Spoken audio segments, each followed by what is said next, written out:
Qu'est-ce qui fait d'une Volvo une Volvo? Il faut qu'il soit sécuritaire. Et il faut qu'il soit beau. C'est le côté scandinave, raffiné, épuré, mais surtout bizarre. C'est 40. C'est beau, mais c'est bizarre. Vous êtes cheap et vous êtes tanné de payer du gaz? J'ai la solution pour vous.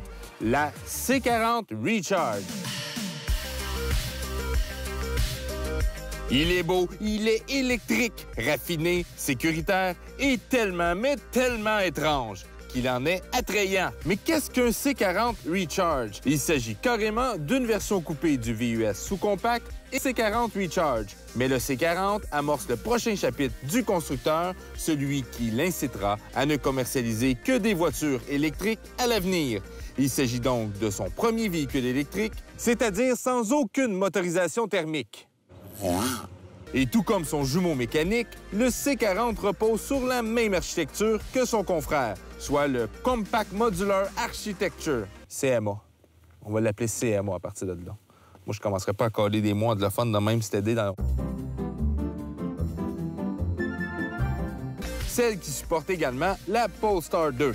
Il est donc mû par la même batterie d'une capacité de 75 kWh qui alimente 2 moteurs électriques, un sur chaque train pour les 4 roues motrices.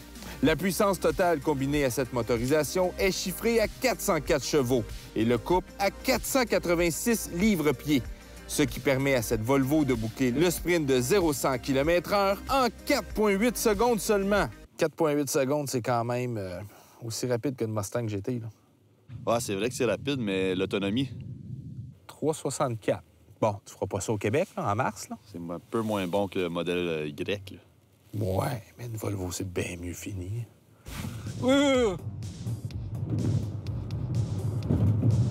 T'entends rien, c'est ça qui est hallucinant. C'est tellement pas naturel, t'as le mal de cœur, t'as pas de repère auditif, c'est comme juste...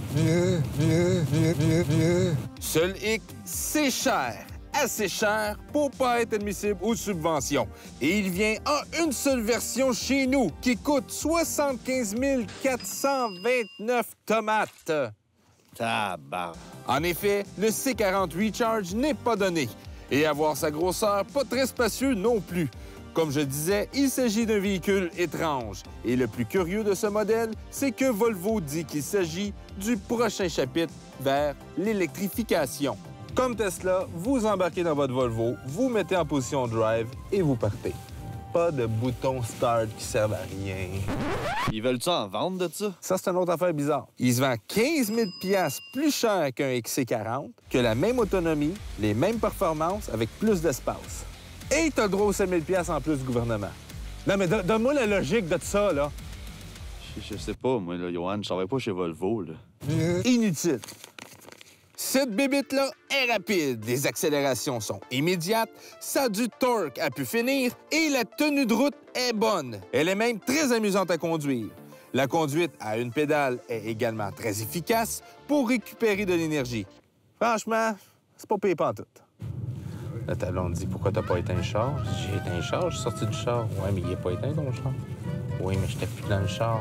Pourquoi il s'est pas éteint le char? » « Oui, mais t'as-tu barré tes portes? » « Non, j'ai pas barré les portes. Pourquoi je barrais mes portes? Il est dans le garage. »« Oui, mais barre tes portes. Faut que t'éteignes le char. »« Ah, barre tes portes. » Puis là, le char reste éteint.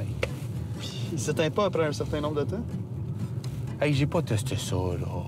Le C40 est rapide, agile et s'agrippe à la chaussée, ce qui lui confère un degré d'adhérence époustouflant. Mais il demeure un véhicule lourd et cette masse se ressent en sous-virage quand on tente de le pousser au-delà de ses limites dans les courbes.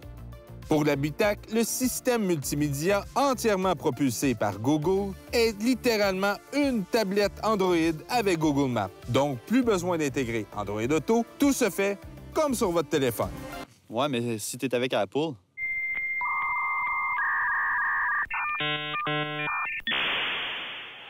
Mais bien que ce véhicule fasse preuve d'une exquise qualité d'assemblage, de finition et de design, il souffre au chapitre de sa polyvalence. Son coffre est plus petit que les VUS sous-compacts sur lesquels il est basé. Ses sièges arrière sont corrects, sans plus. À l'intérieur, on a une panoplie de petits rangements complètement inutiles, comme cette petite partie ici que tu rentres quelque chose, et c'est littéralement un piège à main ou à autre objet précieux. Non, mais veux-tu me dire, c'est quoi l'utilité de ça? C'est des poubelles, là. Ouais, mais après ça, faut que tu... Ah, si ça s'ouvre de même. OK, c'est vraiment une poubelle. C'est donc bien brillant. Avec le C40 Recharge, Volvo nous montre qu'elle sait encore être Volvo. Stylisée, bien assemblée, hyper technologique et agréable à conduire, tout en étant étrange et complètement déconnectée des réalités des consommateurs. Un bon véhicule? Sans doute oui. Un véhicule rationnel? Non. Non. Moi, j'aime beaucoup la finition dans les Volvo. Tu ne se casses pas la tête. 2 iPads, c'est un windshield, c'est une petite manivelle, pas de bouton start, t'embarques dans le char, t'as drive, petit Il n'y a rien de ça qu'on va faire. À moins que tu mettes des billes partout.